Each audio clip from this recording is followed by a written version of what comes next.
उसके बाद प्रधानमंत्री को इसकी सूचना मिलती है। प्रधानमंत्री जी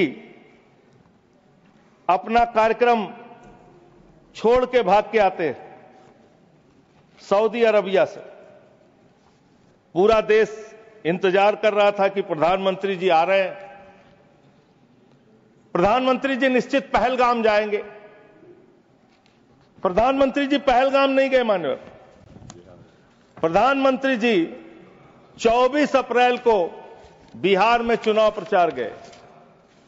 प्रधानमंत्री जी 1 मई को महाराष्ट्र, केरला और आंध्र प्रदेश में उद्घाटन करने के लिए गए। प्रधानमंत्री जी फिल्मी सितारों को संबोधित करने गए, फिल्मी सितारों को संबोधित करने गए, लेकिन जो लोग पहलगाम में मारे गए थे उनकी पीड़ा, उनका हाल, उनका दुख, उनकी तकलीफ जानने के लिए नहीं गए। मान्यवर, यहां कहा गया सेना के शौर्य को, बहादुरी को नमन कीजिए। हम करेंगे, बार बार करेंगे, लेकिन आपने सेना के लिए क्या किया? जया बच्चन जी कह रही हैं, क्या यह देश जानना नहीं चाहता? जया बच्चन जी कह रही हैं कि आप गलत बोल रहे हो। कौन कह रहा है? जया बच्चन जी। आपने उतनी दूर से नहीं सुना होगा मान्यवर, आपने सुना नहीं होगा। आप सुन लीजिए मान्यवर, आप सुन लीजिए, कृपया सुन लीजिए मान्यवर।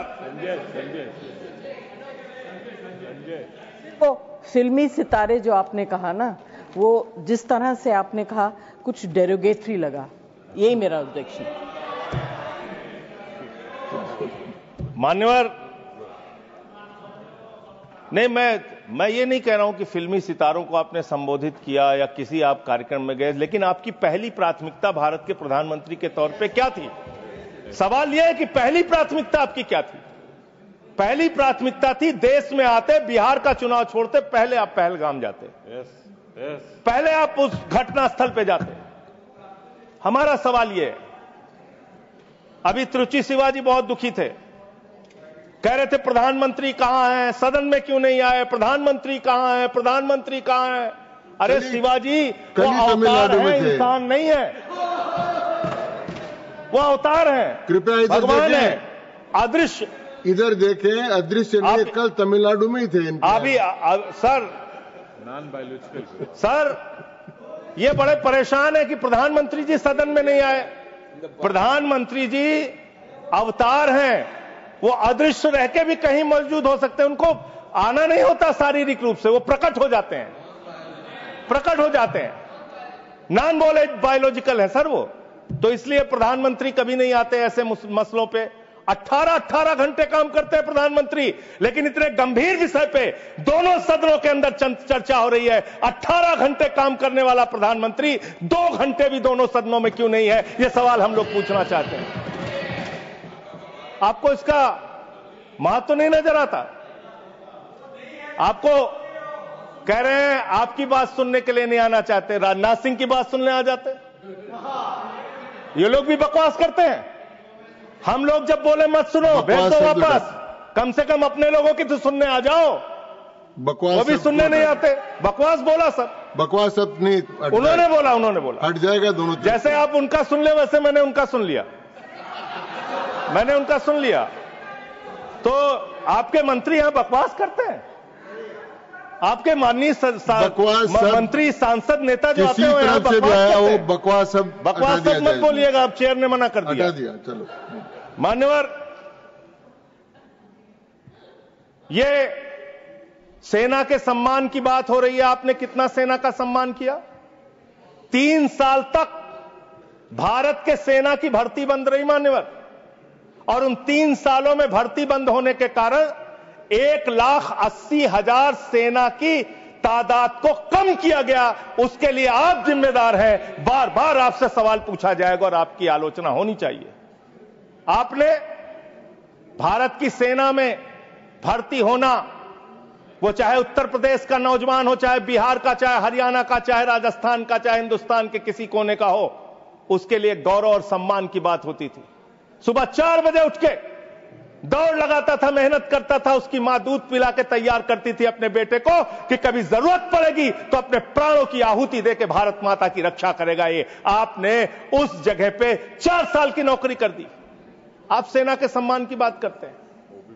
आपके पास सब कुछ के लिए पैसा है, अपने दोस्तों के ऊपर लुटाने के लिए लाखों हजारों करोड़ रुपए है, लेकिन सेना के जवान को आपने अग्निवीर बना के 4 साल की योजना में उनको जवान बना दिया। उनके लिए तनख्वाह देने के लिए पैसा नहीं है आपके पास।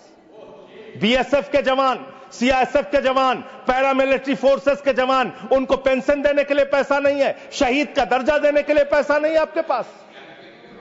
आपके पास सीआरपीएफ के जवान, उनको पैरामिलिट्री फोर्सेस को आपको पेंशन देने और शहीद का दर्जा देने का पैसा नहीं है। आप सेना के सम्मान की बात करते हैं। आप सेना के सम्मान की बात करते हैं।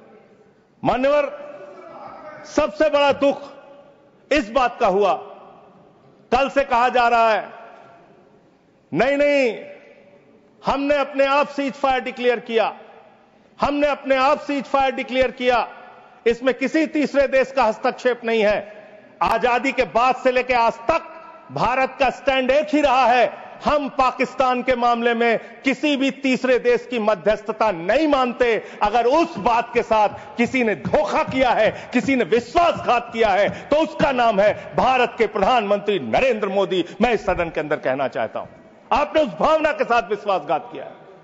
मान्यवर, अमेरिका की मध्यस्थता आपने स्वीकार की,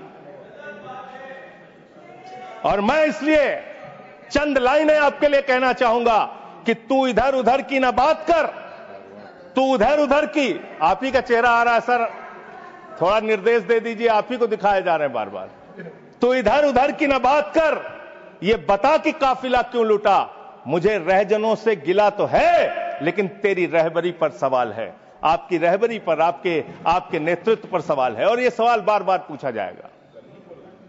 यह सवाल बार बार पूछा जाएगा। 10 मई को भारत, जो 144 करोड़ की आबादी का मुल्क है, भारत जो दुनिया का सबसे बड़ा लोकतंत्र है, भारत जो दुनिया की 5वीं बड़ी अर्थव्यवस्था है, उस भारत के मामले में सीज फायर का डिक्लेरेशन भारत की धरती से नहीं होता।